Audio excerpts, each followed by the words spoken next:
Ángel Mateos nace en 1931 en Villavieja de Yeltes, un pequeño pueblo del oeste salmantino, una tierra de encinas centenarias, grandes afloramientos de granito y una profunda tradición artesanal ligada al oficio de los canteros.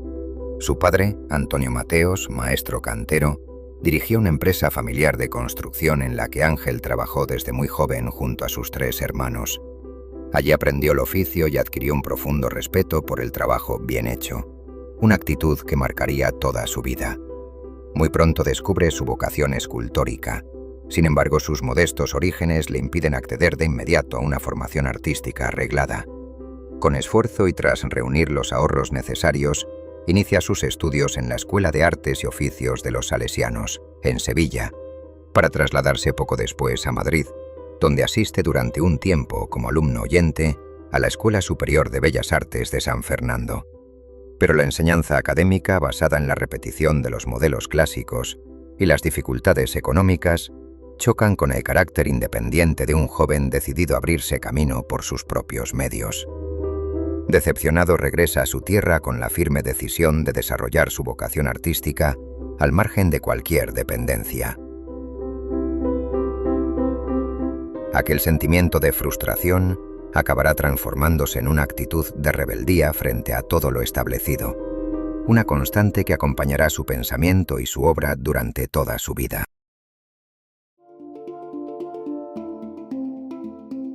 A comienzos de la década de 1960, Ángel Mateos se traslada a Vitigudino, donde fija su residencia y pone en marcha un pequeño taller de derivados del cemento, que le proporciona independencia económica y una forma de vida.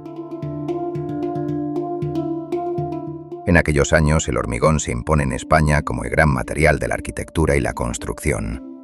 Mateos diseña diversos modelos de naves prefabricadas basadas en estructuras modulares, un proyecto con posibilidades de expansión nacional, al que sin embargo decide renunciar. Tiene claro que su actividad profesional no es un fin en sí mismo, sino el medio que le permitirá dedicarse plenamente a su verdadera vocación, la escultura. Mientras tanto, su investigación artística avanza con paso firme. Tras las primeras obras modeladas y la talla directa en piedra, experimenta con distintos materiales hasta encontrar en el hormigón el vehículo perfecto para desarrollar su lenguaje creativo. Como él mismo afirmaba, el conocimiento del material es fundamental para que el artista pueda imprimir en él su propia huella.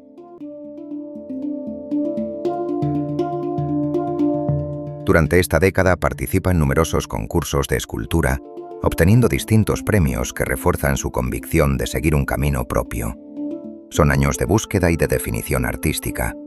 Para Ángel Mateos, el arte no constituye un mero ejercicio estético, sino una necesidad profundamente humana, una forma de expresión, de conocimiento y de superación. Ese impulso creativo lo conduce a una pregunta que marcará toda su trayectoria: encontrar un lenguaje capaz de expresar su tiempo y aportar una visión verdaderamente personal a la escultura contemporánea.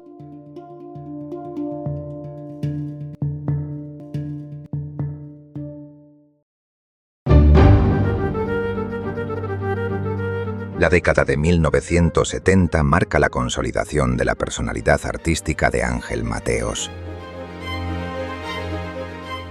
Apasionado y fiel a sus convicciones, rechaza cualquier concesión. Para él, el arte solo adquiere sentido cuando nace de una mirada auténtica y de una aportación personal al tiempo que le ha tocado vivir. Lo fácil, entendido como la repetición de lo ya conocido, nunca formará parte de su camino. Es entonces cuando toma una decisión definitiva: hacer del hormigón el vehículo de toda su investigación escultórica.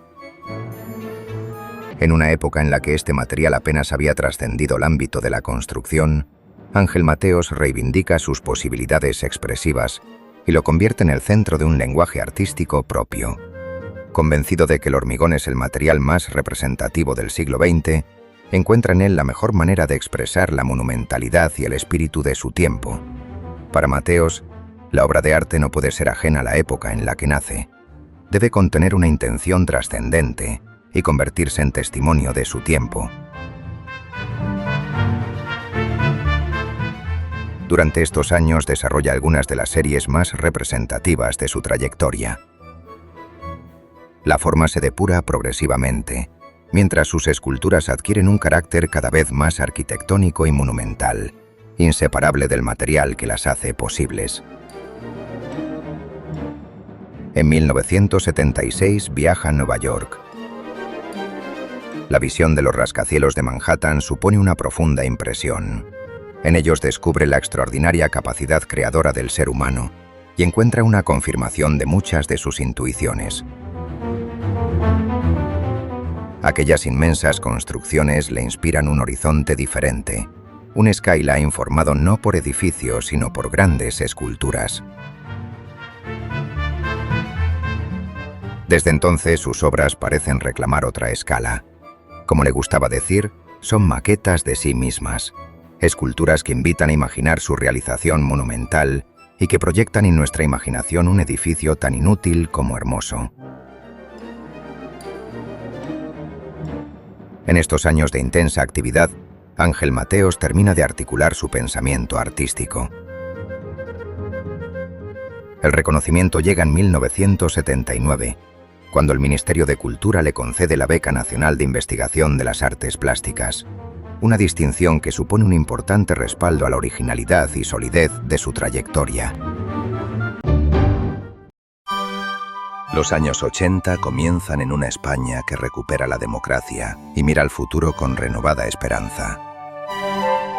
Para Ángel Mateos representan el momento de plena madurez creadora. Mientras su investigación artística alcanza una extraordinaria solidez, el pequeño taller de derivados del cemento se ha transformado en una pujante industria dedicada a la elaboración de mármoles, granitos y hormigón, orientada principalmente a la escultura conmemorativa. Lejos de separar ambas facetas, consigue integrarlas de forma natural. Su activa actividad empresarial sostiene su independencia, mientras sus investigaciones escultóricas encuentran una inesperada aplicación en el diseño de monumentos funerarios, un ámbito en el que desarrolla propuestas innovadoras, alejadas de cualquier convencionalismo. Son años de una intensa actividad expositiva. Presenta numerosas exposiciones individuales, entre ellas una singular muestra simultánea en 3 galerías de Salamanca, concebida como una visión global de su pensamiento artístico. Al mismo tiempo participa en exposiciones colectivas junto a destacados artistas vinculados al constructivismo. En 1983 expone en la segunda edición de Arco, la Feria Internacional de Arte Contemporáneo de Madrid. Sin embargo, aquel contacto con los circuitos del mercado artístico reafirma una convicción que siempre había acompañado su trayectoria. Ángel Mateos entiende que la auténtica libertad creadora solo puede existir desde la independencia personal. Está convencido de que toda forma de mecenazgo implica, en mayor o menor medida, una deuda. Poco a poco comienza a alejarse de los círculos artísticos para concentrar todos sus esfuerzos en desarrollar una obra plenamente fiel a sí mismo. En 1984 presenta una de las propuestas más singulares de su carrera, una exposición de esculturas flotantes sobre las aguas del río Tormes a su paso por Salamanca. Más que ocupar un espacio, sus esculturas dialogan con el paisaje. Mateos busca una superficie limpia, abierta, donde la obra transforme la percepción del entorno y el entorno complete el sentido de la obra. Sin proponérselo expresamente, se aproxima así a planteamientos propios del arte conceptual y de la intervención en el paisaje. Durante esta década culmina un proceso iniciado muchos años antes. Del expresionismo de sus primeras obras a la depuración formal alcanzada en la madurez, su escultura encuentra un equilibrio basado en la proporción, la geometría y la monumentalidad. La búsqueda de la pureza se convierte entonces en una auténtica obsesión, no como un ejercicio estético, sino como una forma de entender el arte y de mantenerse fiel a una exigencia que nunca estuvo dispuesto a rebajar.